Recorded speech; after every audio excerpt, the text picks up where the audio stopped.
ইয়াৰ আগৰ দিনাখন আমি বল পঢ়িছিলোঁ। বল দুই প্ৰকাৰ আছিলে, বা বল কি হয়, কেনেকৈ আমি কোনো এটা বস্তু গতি কৰি থাকিলে তাক ৰাখিব পাৰোঁ, বা ৰৈ থকা বস্তু এটাক আমি কেনেকৈ গতি কৰাব পাৰোঁ বল প্ৰয়োগ কৰি, ইয়াৰ আগৰ ভিডিঅ'টোত কোৱা হৈছিলে।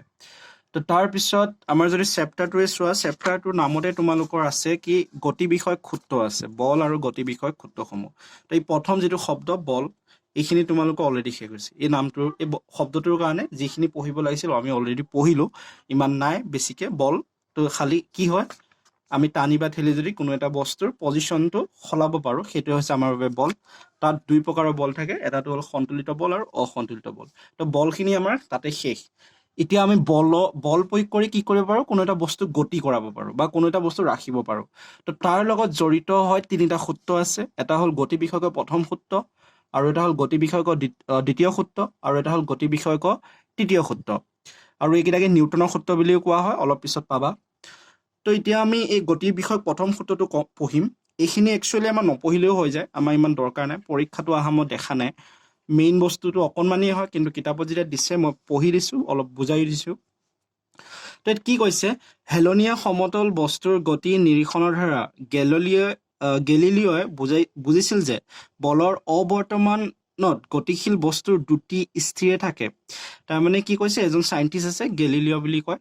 তো তেওঁ কি ভাবিছিলে যে বলৰ অবৰ্তমানত যদিহে বস্তুটোৰ ওপৰত কোনো বল আমি বাহিৰৰ পৰা নিদিওঁ, মানে বাহ্যিক বল যদি বস্তুটো আমি নিদিওঁ, তেতিয়াহ'লে সেই বস্তুটোৰ দুটিটো কি থাকে কৈছে, স্থিৰ থাকে। মানে সি যদি ৰৈ থাকে ৰৈ থাকিব, যদি গৈ থাকে সি গৈ থাকিব, যদিহে আমি বাহিৰৰ পৰা কোনো বল প্ৰয়োগ এক্সট্ৰাকৈ নকৰোঁ। ঠিক আছে, তো সেইটো ভাবিছিল কোনে, গেলিলিঅই। তেওঁ লক্ষ্য কৰিছিল যে হেলনীয়া সমতল এখনেদি মাৰ্বল এটা তললৈ বাগৰিলে তাৰ বেগ বাঢ়ে। তো কি কৈছে, ইয়াত যদি চোৱা তোমালোকে দুখন হেলনীয়া তল দিছে।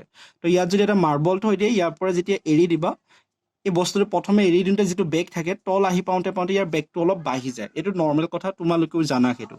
কিন্তু কিয় বেগটো বাঢ়ে সেইটো কি কৈছে, তোমালোকে বেলেগ এটা চেপ্টাৰত পাবা বুলি কৈছে। সেইটো কথা কোনে ভাবিছিলে, গেলিলিঅই ভাবিছিলে।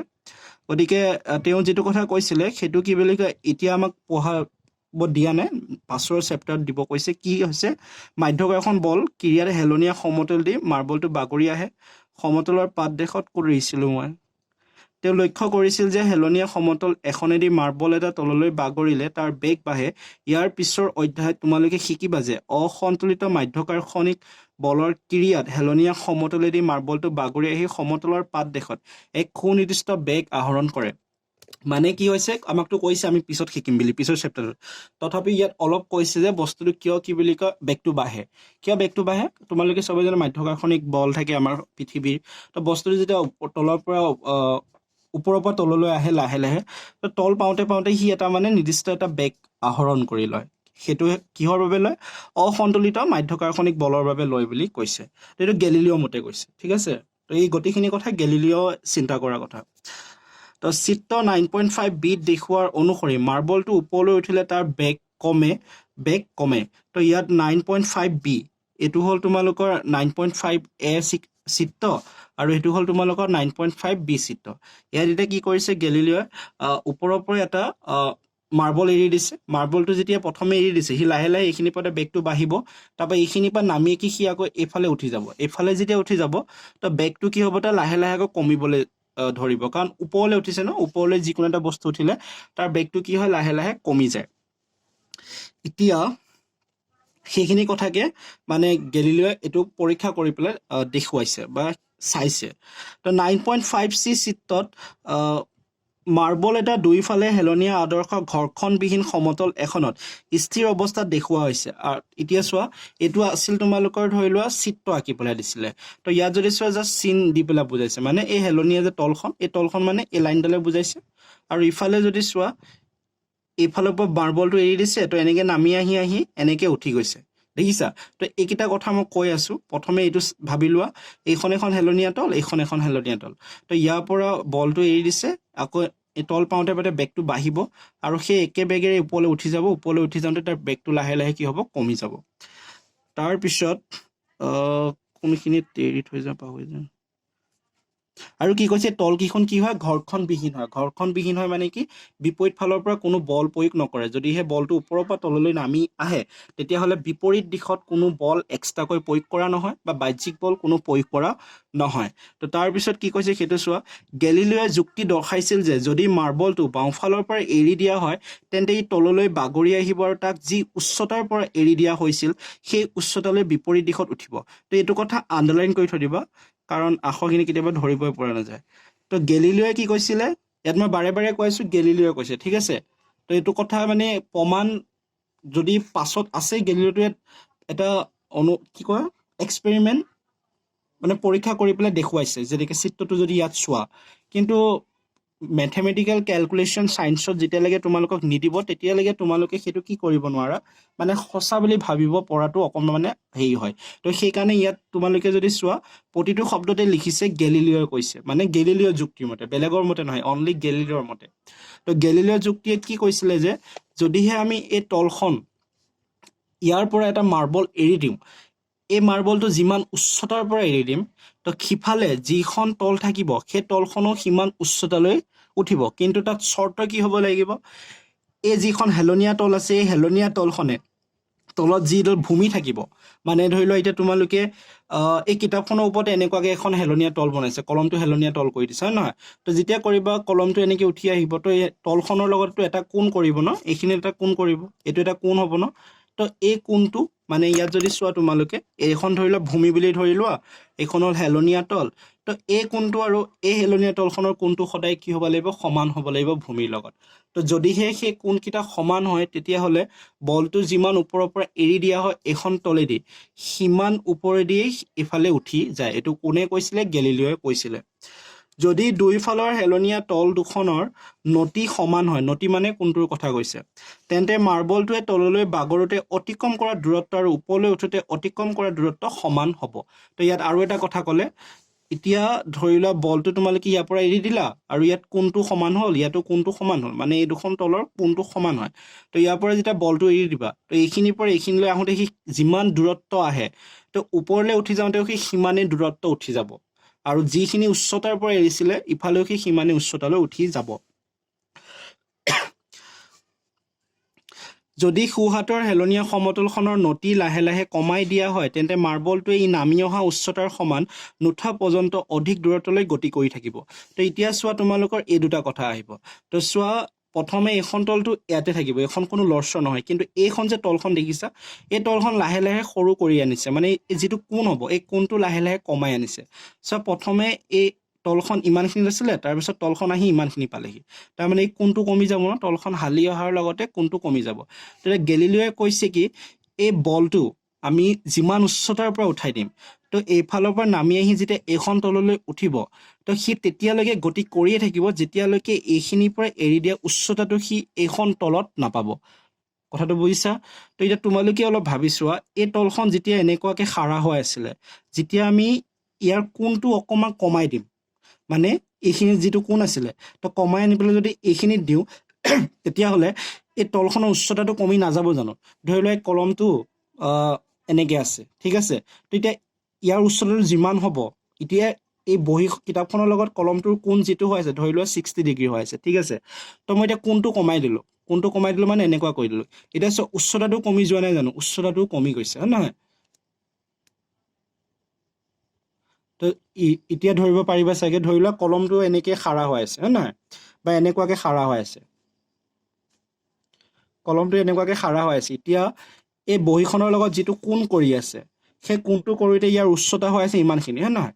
তো যেতিয়া মই এই কোণটো কমাই দিম, এই কোণটো কমাই দিয়াৰ লগতে ইয়াৰ উচ্চতাটো কমি নগ'ল জানো? ইয়াৰ উচ্চতাটো কমি গ'ল, কিন্তু বলটোৱে সেইটো নামানে, বলটোৱে তেতিয়ালৈকে গৈ থাকিব তাক যিমান উচ্চতাৰ পৰা এৰি দিয়া হৈছিলে।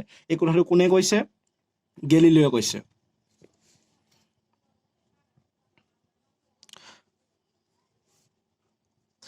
তাৰপিছত যদি চোৱা ইফালে তলখন লাহে লাহে কমাই কমাই আনিছে, দেখিছা? প্ৰথমে এইখিনি পালেহি, তাৰপাছত এইখিনি পালেহি, তাৰপিছত এই তলখন একেবাৰে সমান কৰি পেলালে। এতিয়া চোৱা তলখন যেতিয়া সমান হৈ যাব ইয়াত কিবা উচ্চতা থাকিব জানো? মাটিৰ লগত সমান হৈ গ'ল, তলখন মাটিৰ লগত সমান হৈ গ'ল, তো ইয়াৰতো কোনো উচ্চতা নাথাকিব। তেতিয়া কি হ'ব, এই বলটোতো উচ্চতাৰ পৰা এৰি দিব আৰু বলটো তেতিয়ালৈকে গতি কৰিয়ে থাকিব যেতিয়ালৈকে সি এৰি দিয়া উচ্চতাটো বিচাৰি নাপাব আৰু যেতিয়া তলখন তোমালোকে সমান কৰি দিবা তাত কিবা উচ্চতা থাকিব জানো একো উচ্চতা নাথাকিব তো তেতিয়া কি হ'ব বলটো যদি ইয়াৰ পৰা তোমালোকে এৰি দিয়া তো এনেকে আহি পেলাই এইটো দিশত যাব আৰু বলটো গতি কৰিয়ে থাকিব যেতিয়ালৈকে তাত কোনো বাহ্যিক বল প্ৰয়োগ কৰা নহয় কথাটো বুজিছা প্ৰথমে বলটো ইয়াৰ পৰা এৰি দি পেলাই এখন তল থাকিব যিমান উচ্চতাৰ পৰা এৰি দিয়া হয় সিমান উচ্চতালৈ উঠিব যিমান দূৰত্ব অতিক্ৰম কৰে সিমান দূৰত্ব ইফালে অতিক্ৰম কৰিব তো যেতিয়া এই তলখনৰ কোণটো বা নতিটো লাহে লাহে কমাই আনিম তেতিয়া কি হ'ব ইয়াৰ উচ্চতাটো কমি যাব যাৰ ফলত সি উচ্চতাটো নোপোৱালৈকে বলটো গতি কৰিয়ে থাকিব আৰু তলখন যেতিয়া একেবাৰে সমান বনাই দিম তেতিয়া কি হ'ব ই উচ্চতাটো কেতিয়াও নাপায় কাৰণ একে সমান হৈ গ'ল মাটিৰ লগত ক'ত উচ্চতা থাকিব তো তেতিয়া কি হ'ব বলটো গতি কৰিয়ে থাকিব যেতিয়ালৈকে আমি বাহ্যিক বল প্ৰয়োগ নকৰোঁ তো এইখিনি কথাকে ইয়াত কৈছে মই এইখিনি পঢ়ি দিছোঁ এইখিনিলৈকে পঢ়িছিলোঁ চাগে অলপ আগত তো সোঁহাতৰ সমতলখন অনুভূমিক কৰি দিলে সেই অনুভূমিক কৰি দিয়া মানে মাটিৰ লগত মিলাই দিয়া কথা কৈছে সোঁহাতৰ তলখন অৰ্থাৎ নতি শূন্যলৈ হ্ৰাস কৰিলে মাৰ্বলটো নামি অহা উচ্চতাত উপনীত হ'বলৈ অবিৰতভাৱে গতি কৰি থাকিব মানে সেই উচ্চতাটো পাবলৈ যিটো উচ্চতাৰ পৰা সি নামি আহিছিলে মাৰ্বলটো যিটো উচ্চতাৰ পৰা নামি আহিছিলে সেই উচ্চতাটো পাবৰ কাৰণে সি এনি টাইম গতি কৰিয়ে থাকিব এই ক্ষেত্ৰত মাৰ্বলটোৰ ওপৰত ক্ৰিয়া কৰা অসন্তুলিত বলৰ মান শূন্য ইয়াৰ পৰা ইয়াকে বুজা যায় যে মাৰ্বলটোৰ গতি পৰিৱৰ্তন কৰিবলৈ অসন্তুলিত বলৰ প্ৰয়োজন কিন্তু ইয়াৰ সুষম গতিক বৰ্তাই ৰাখিবলৈ কোনো মুঠ বলৰ প্ৰয়োজন নহয় তো মানে এই গোটেইখিনি কথা যে ক'লে মানে এই গতিটো পৰীক্ষা যে কৰিলে তাৰ পৰা গেলিলিঅ'ই কি ক'ব বিচাৰিছে যে কোনো এটা বস্তু যদি তাত কোনো বাহ্যিক বল প্ৰয়োগ কৰা নহয় বা অসন্তুলিত বল যদি প্ৰয়োগ কৰা নহয় কোনো এটা গতি কৰি থকা বস্তুত সি কি হ'ব অসীমলৈকে সি গতি কৰিয়ে থাকিব সেইটো কথা ক'ব বিচাৰিছে এইখিনি দিছে চোৱা ইয়াৰ পৰা ইয়াকে বুজা যায় যে মাৰ্বলটো গতি পৰিৱৰ্তন কৰিবলৈ অসন্তুলিত বলৰ প্ৰয়োজন কিন্তু ইয়াক সুষম গতিত বৰ্তাই ৰাখিবৰ কাৰণে কোনো মুঠ বলৰ প্ৰয়োজন নহয় তো কি কৈছে বস্তুটো আমি ৰাখিবৰ কাৰণে বাহ্যিক বলৰ প্ৰয়োজন হ'ব বা অসন্তুলিত বলৰ প্ৰয়োজন হ'ব কিন্তু বস্তুটো যিহেতু গতিয়ে কৰি আছে তাক গতি কৰাবৰ কাৰণে কোনো বলৰ প্ৰয়োজন নহয় সি যিটো গতিত আছিলে সেই গতিটোতে সি গতি কৰি থাকিব তো সেই দুটা কথা ক'বৰ কাৰণে ইমানখিনি কাম তোমালোকক কৰাইছে তো বাস্তৱ ক্ষেত্ৰত শূন্য অসন্তুলিত বল পোৱাটো কঠিন ইয়াৰ কাৰণ হ'ল বাস্তৱ ক্ষেত্ৰত শূন্য অসন্তুলিত বল পোৱাটো কঠিন ইয়াৰ কাৰণ হ'ল গতিৰ বিপৰীত দিশে ক্ৰিয়া কৰা ঘৰ্ষণ বল তো আৰু কৈছে কি এই ঘটনাটো বাস্তৱ ক্ষেত্ৰত অসম্ভৱ বুলি কৈছে কিয় কৈছে কাৰণ তোমালোকে চবেই জানা আমাৰ ভূমি বা আমাৰ পৃথিৱীত ঘৰ্ষণ বল থাকেই গতিকে যেতিয়া এনেকৈ তোমালোকে মাৰ্বলটো ওপৰৰ পৰা এৰি দিবা ন সি ভূমিৰ লগত বা আমাৰ পৃথিৱীৰ লগত ঘৰ্ষণ খাই এটা সময়ত সি ৰৈ যাব গতিকে এই ঘটনাটো তোমালোকে তেতিয়াহে কৰিব পাৰিবা যেতিয়া তোমালোকে তল দুখন কি হ'ব লাগিব একদম ঘৰ্ষণবিহীন হ'ব লাগিব তাত মানে অলপো ঘৰ্ষণ থাকিব নোৱাৰিব আৰু এনেকুৱা বস্তু পোৱাটো অসম্ভৱেই থাকে তো সেইকাৰণে কি কৈছে বাস্তৱ ক্ষেত্ৰত শূন্য অসন্তুলিত বল পোৱাটো কঠিন ইয়াৰ কাৰণ হ'ল গতিৰ বিপৰীত দিশে ক্ৰিয়া কৰা ঘৰ্ষণ বল সেইহেতু মাৰ্বলটো কিছু দূৰ গৈ ৰৈ যায় সেইটো কথা কৈছোঁ আমাৰ যিটো আমাৰ ৰিয়েল লাইফ মানে বাস্তৱত তাত কি হয় তো ঘৰ্ষণ চবতেই থাকে প্ৰতিটো বস্তুতেই ঘৰ্ষণ আছে গতিকে তাত আমি এনেকুৱা পোৱাটো কঠিন হ'ব য'ত আমি মাৰ্বলটো এটা ওখৰ পৰা এৰি দিম বা এটা উচ্চতাৰ পৰা এৰি দিম আৰু তাৰপিছত এনেকৈ অনুভূমি মানে মাটিৰ লগত মিলি থকা তলখনেদি গৈয়ে থাকিব সেইটো অসম্ভৱ হয় তো মাৰ্বলটো আৰু সমতলখন মিহি কৰি আৰু তলৰ ওপৰৰ ভাগ পিছলক ব্যৱহাৰ কৰি ঘৰ্ষণ বল কমাব পাৰি ঘৰ্ষণ বল কমাব পাৰি বুলিহে কৈছে একেবাৰে শেষ কৰিব পাৰি বুলি কোৱা নাই এইটো কথা পাই বুজি ল'বা তো এইখিনি আছিলে সেইখিনি একচুৱেলি সেইটো পৰীক্ষাটো তোমালোকক এইটো বুজাবৰ কাৰণে কৰিছে যাতে তোমালোকে বুজা বস্তু এটা গতি কৰি থাকিলে তাক ৰাখিবৰ কাৰণে আমি বল প্ৰয়োগ কৰিব লাগিব বা বাহ্যিক বল প্ৰয়োগ কৰিব লাগিব আৰু আমাৰ পৃথিৱীত নেচাৰেলি কি থাকে ঘৰ্ষণ বল থাকে তো সেইটোৱে বস্তুটোক ৰাখি দিয়ে কিন্তু বস্তুটো গতি কৰি থাকিলে তাক গতি কৰাবৰ কাৰণে কোনো এক্সট্ৰা বলৰ প্ৰয়োজন নহয় সেই কথাটো বুজাব বিচাৰিছে গেলিলিঅ'ই সেইখিনিৰ পৰা তো এতিয়া আহিব আমাৰ গতি বিষয়কৰ প্ৰথম সূত্ৰটো মেইনখিনি যিখিনি তোমালোকে পৰীক্ষাত লিখিব লাগিব সেইখিনি লিখিলেহে নম্বৰ পাবা তোমালোকে তো ইয়াত এতিয়া চোৱা বল আৰু গতিৰ বিষয়ে গেলিলিঅ'ই আগবঢ়োৱা ধাৰণাবোৰৰ ওপৰত নিউটনে বিস্তৃত অধ্যয়ন চলাই বস্তুৰ গতিৰ সৈতে জড়িত তিনিটা বুনিয়াদী সূত্ৰ আগবঢ়ায় এই সূত্ৰ তিনিটাক নিউটনৰ গতি বিষয়ক সূত্ৰ বুলি কোৱা হয় তো গেলিলিঅ'ই মানে যিখিনি তোমালোকক কথা কৈছিলে সেইখিনি কথা কৈছিলোঁ যদি মানে তাত অকল এটা কথাই ক'লে এটা সূত্ৰ কথা ক'লে বা এটা কথা ক'লে তো সেই গোটেইখিনি কথাৰ ওপৰত নিউটন আন এজন চাইণ্টিষ্ট তো গোটেইখিনি ভালদৰে পৰীক্ষা কৰি পেলাই তেওঁ তিনিটা সূত্ৰ দিলে গতিৰ ওপৰত তো সেই তিনিটা সূত্ৰকে আমি এতিয়া পঢ়িম আৰু এটা কথা মনত ৰাখিবা বিজ্ঞানত কোনোটো বস্তু কেতিয়াও অন্তিম দিনলৈকে কি হৈ নাথাকে মানে একেটাই হৈ নাথাকে কাৰণ চবেই মানে কোনো চাইণ্টিষ্টে কোনো এটা বস্তু একদম কমপ্লিটলি মানে শুদ্ধই যে সেইটোৱে হ'ব বা আগলৈ যে তাতকৈ বেলেগ কোনো আৱিষ্কাৰ নহ'ব সেইটো কোনো ক'ব নোৱাৰে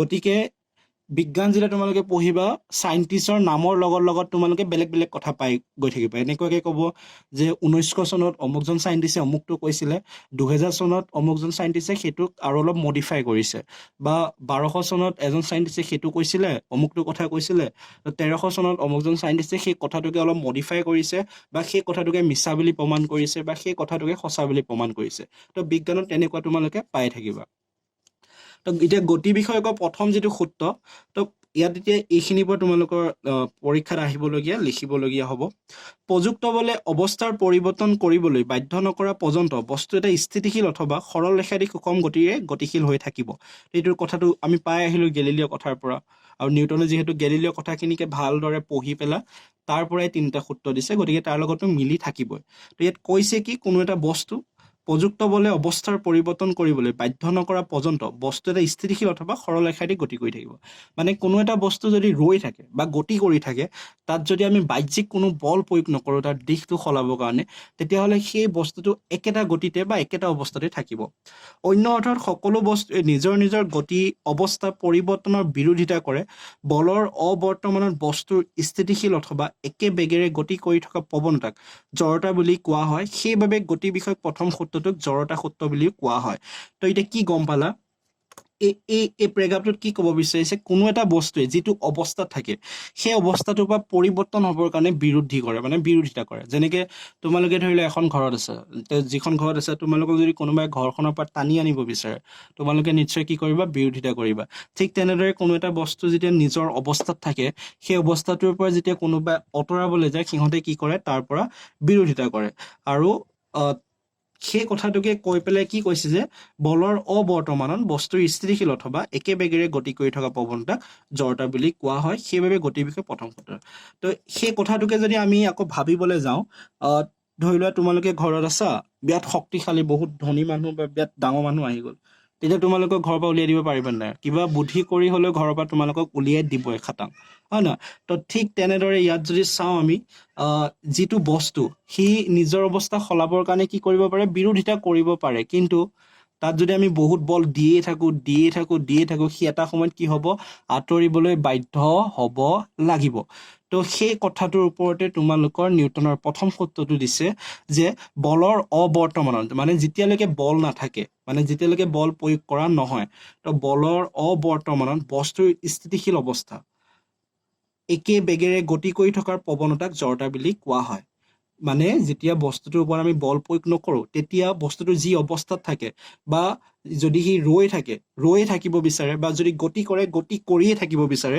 আৰু সেই কথাটো কি কোৱা হয় জড়তা বুলি কোৱা হয় আৰু এই জড়তাটোকে নিউটনৰ প্ৰথম সূত্ৰ বুলি কোৱা হয় তো তোমালোকে যেতিয়া লিখিবা তোমালোকে লিখিব লাগিব মই কৈ দিছোঁ তোমালোকে মোৰ কথাখিনি শুনি নিউটনৰ প্ৰথম সূত্ৰটো লিখি মোক ফটো মাৰি দেখাবা তো লিখিবা প্ৰথমতে নিউটনৰ প্ৰথম সূত্ৰ বুলি হেডলাইন দিবা দি পেলাই লিখিবা নিউটনৰ প্ৰথম সূত্ৰটোক জড়তা সূত্ৰ বুলি কোৱা হয় আৰু জড়তা মানে হৈছে কোনো এটা বস্তু বলৰ অবৰ্তমানত নিৰ্দিষ্ট অৱস্থাতে যদি থাকে বা গতি কৰি থাকিলে গতি কৰিয়ে থাকিব বিচাৰে বা ৰৈ থাকিলে ৰৈ থাকিব বিচাৰে